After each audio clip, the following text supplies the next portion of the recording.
많은 분들의 우려 속에 또다시 고양이 영상을 올리게 된 것에 대해 송구스러운 마음을 금치 못하면서 블렌더로 만든 독립장편 애니메이션 플로우의 감독 긴츠 질발로디스의 인터뷰를 다룬 뉴욕타임즈 기사의 헤드라인을 살펴보도록 하겠습니다. One wordless animated cat movie, 2 Oscar nominations. 말없는 고양이 애니메이션 영화 한 편이 아카데미상 2개 부문 후보에 올랐다. 원투 라인 펀치를 노린 듯하지만 크게 임팩트가 와닿지는 않는 타이틀인 것 같아 관심이 사그라들려는 찰나에 기사의 첫 줄은 미끼를 덥석 물게 만들 정도로 뉴요커 저널리스트의 바이브를 여지없이 보여주는데요. 일반인들 기준에서는 득보 영화인을 프런트에 내세운 기사의 시작은 이렇습니다. We beat James Cameron. 우리가 제임스 카메론을 이겼어요. 이쯤 되면 무슨 내용인지는 궁금하지만 참을 수는 있는 정도인데요. 제임스 카메론이 어떤 감독입니까? 멀리 갈 것 없이 국내에서도 아바타 시리즈, 타이타닉, 터미네이터 시리즈 등 개봉한 영화의 관객수 모두 합치면 거의 대한민국 인구 5천만에 육박하는 극장 티켓을 판매한 바 있는 흥행에 있어서는 봉이 제임스, 아니 독보적으로 I'm the king of the world급인데요.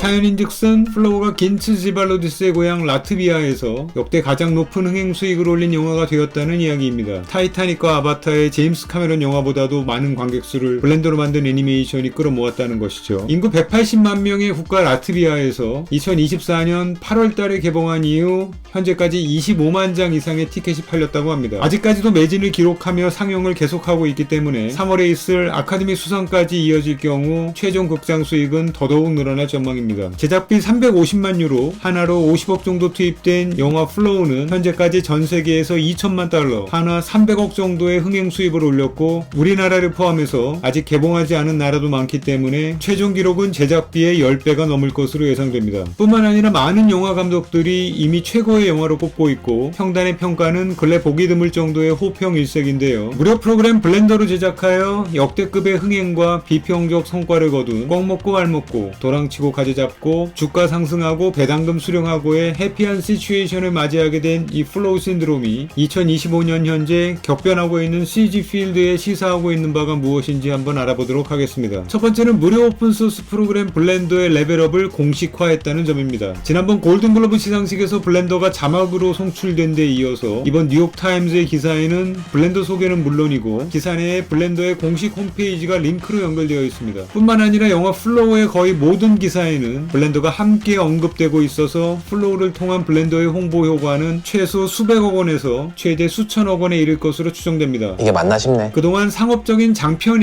애니메이션의 제작 툴로 사용되길 바라던 블렌더에게는 그야말로 원하던 바가 넘치게 이루어진 경우인데요. 블렌더 인스티튜트가 이번 기회를 잘 활용한다면 블렌더에게 새로운 기회의 장이 열릴 것으로 예상됩니다. 두 번째는 소규모 및 개인 창작자에게 장편 애니메이션이라는 새로운 시장이 열리게 되었다는 것인데요. 그러니까 지금까지는 소규모 개인 창작자들은 단편 애니메이션이라는 작은 시장만을 바라보고 프로젝트를 진행했어야 했었는데요. 당연히 시장의 규모 면에서 단편 시장과 장편 시장은 비교가 안 될 것입니다. 하지만 기술의 발전과 플랫폼의 다변화로 소규모 및 개인 창작자들이 장편 애니메이션 시장에 도전할 수 있는 환경이 조성되었기 때문에 실질적으로 프로피터블한 시장, 즉 장편 영화 시장에서의 사업성이 강력하게 검증된 케이스이기 때문에 소규모 및 개인 창작자들에게는 또 다른 기회가 주어진 것으로 볼 수 있을 것입니다. 마지막으로는 앞에서 말씀드린 두 가지 내용을 아우르지만 플로우의 성공 사례를 보다 냉정히 분석하며 현실적으로 고려해야 할 부분인데요. 분명한 것은 이제는 더 이상 툴이 중요하지 않은 시대가 되었습니다. 역설적으로 이것은 다른 툴들과는 비용적인 면에서나 커뮤니티의 규모 면에서 차별화되는 무료 프로그램 블렌더에게는 굉장히 호의적인 시그널인 듯 하면서도 사실은 그마저도 그다지 중요하지 않게 되었다는 컴플리케이트한 의미인데요. 왜냐하면 실질적인 수익성을 기대할 수 있는 시장이 형성된다면 기대 수익이 존재하기 때문에 제작비의 개념이 상대적으로 해석되고 책정될 수 있기 때문입니다. 플로우는 결과적으로 블렌더를 통해서 제작되었지만 마야 혹은 시네마 4D로도 얼마든지 제작될 수 있었죠. 또 최근에 종합 애니메이션 패키지로서의 포지션을 강화하고 있는 후디니로도 가능할 것입니다. 물론 리얼타임 뷰포트 렌더 엔진 EV의 역할이 크기는 했지만 다른 툴로도 워크플로우의 복잡도가 약간은 증가하겠지만 불가능한 것은 아니었을 것입니다. 그러니까 냉정하게 이러한 담론을 촉발시킨 플로우의 성과는 블렌더라는 툴로 인한 어드밴티지 CG였다기보다는 오랜 기간 동안 영화 연출을 깊이 있게 고민하며 자신만의 미학을 탐구해온 감독 긴츠 지발로디스의 역량에 의한 결과물로 보는 것이 타당해 보입니다. 그리고 다이얼로그가 전혀 없음에도